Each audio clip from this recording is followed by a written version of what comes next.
Welcome back to another afternoon here in TT's Little Kitchen. You guys feel like making a knockoff Pequod's pizza with me today? I thought so. This is so easy, so much easier than you think. So this one doesn't even need to let the yeast proof. We'll talk about what that means in just a second. But you're gonna gather up everything you guys need to put this together. Your ingredients are this. You're gonna use 2 1/4 teaspoon of yeast. You're gonna put that into your mixing bowl. 2 1/4 teaspoon, 2 1/4. Then we're gonna use for this particular recipe a 1/2 teaspoon of salt, a 1/2 teaspoon of pepper. Yep, 1/2 teaspoon of pepper. We need a 1/2 teaspoon of sugar. Sugar bowl up in here somewhere. That's in the way. There we go.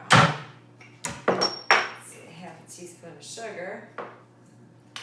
And then to that we're going to add 3/4 cup or 6 ounces of water that's going to be around 110 degrees. It's going to feel kind of like baby's bath water, not your bath water, but a little less than 6 ounces.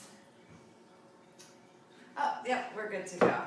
All right, so what did we put in there so far? 2 1/4 teaspoon of yeast, 1/2 teaspoon of salt, 1/2 teaspoon of pepper, 1/2 teaspoon of sugar, 3/4 of a cup or 6 ounces of warm water. Now, we're not going to let that proof. What that means is we're not going to sit around and wait for this to create like a foamy little area where it tells me that the yeast is good. It's not going to create that foamy thing because that foamy thing makes bread really light and airy and nice and fluffy, and I want this to be a dense, kind of heavy, grainy dough, just like Pequod's. So with that said, we're just going to start adding our flour right to that. So we need 2 1/2 cups of flour. So you're going to add that right in here.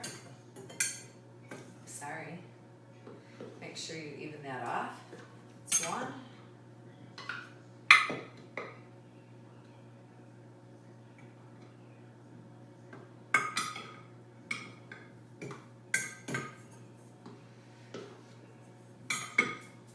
See, not paying attention.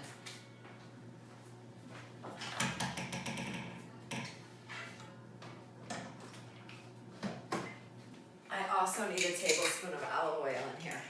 I knew I needed to get a new thing of olive oil, so I should have actually put this in with the liquids.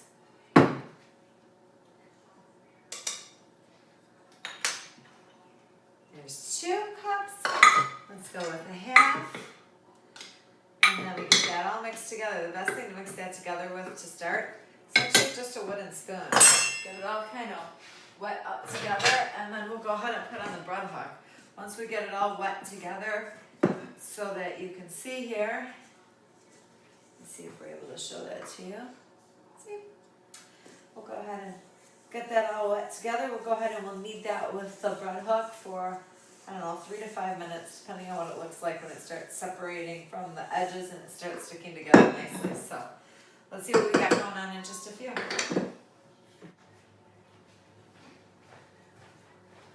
Well, the 5 minutes went for me. I didn't stop at 3.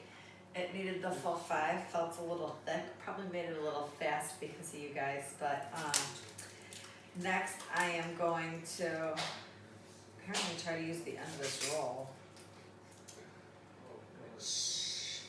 And what we're really going to do is we're really going to just squirt the inside of a bowl like that. We're going to dump our dough into there. Our dough looks like this. And then we're going to cover it with some saran and I'm going to sit it on my stove under like the light there, just to keep it nice and warm. And I need it to just about double in size. That usually takes about 2 hours. One time it took 3 hours. Not really sure. But we're all having Pequod's later. You're really going to enjoy this. There it is. See that? Well, welcome back. Let's get this pizza finished up together. It's been a couple hours. Actually, I don't remember what time we started this. But the pizza dough has doubled. So first thing we're going to do is we're going to spray the pan. I know you don't normally do this to a cast iron because it's got a nice coating in there, but for this pizza you do. Yep, that's right. And then you're just going to dip pizza in here. And you want to push it out all nice, but don't touch the edges. So you want to make sure you don't touch the edge because the next step is to get the cheese to go up at the side and then down it while it rises in the pan and cooks. So what we're going to do is lay the cheese to the side. So I'll do this and we'll get right back together.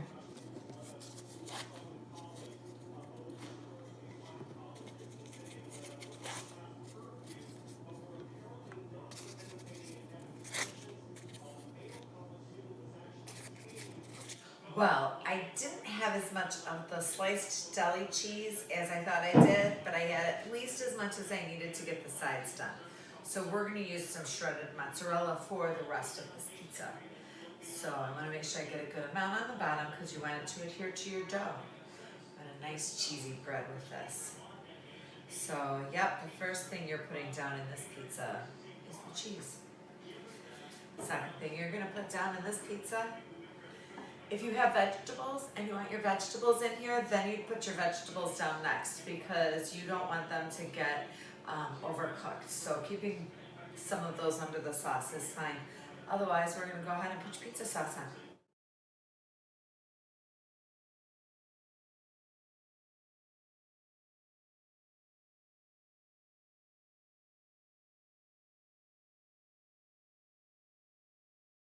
And today we're having sausage, so obviously use your favorite sausage.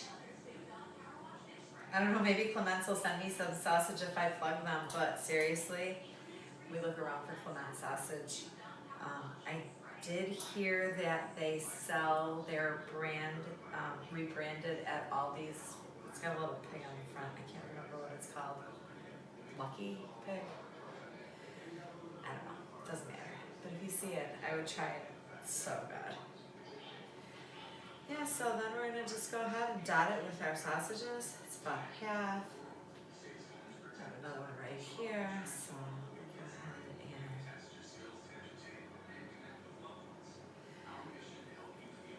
get these all on here. By the way, I've been preheating the oven at 500 degrees.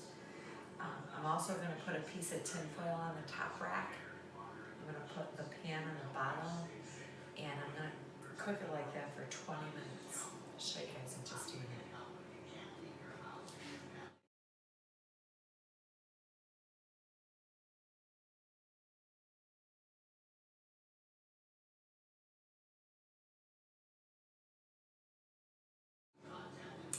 All right, after you've gone ahead and gotten all of your ingredients on there, your vegetables underneath your sauce, and then your meats on top of your sauce, you're going to go ahead and just put a little bit more parmesan just in between some things, not a lot, just enough to give it some nice texture at the top.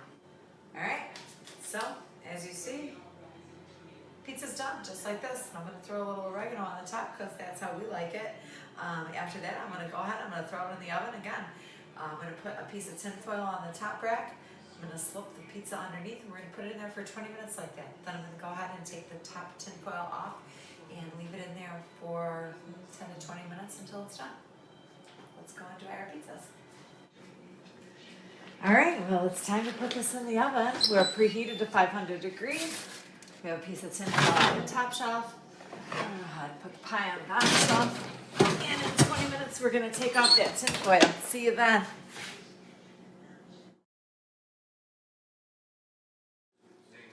Well, that's the noise we were looking for. timer's going off. It's time to check on this pizza.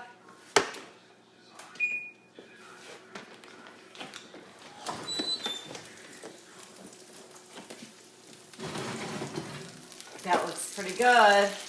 We're gonna go ahead and take the tin foil off like the first one I made and let that finish up.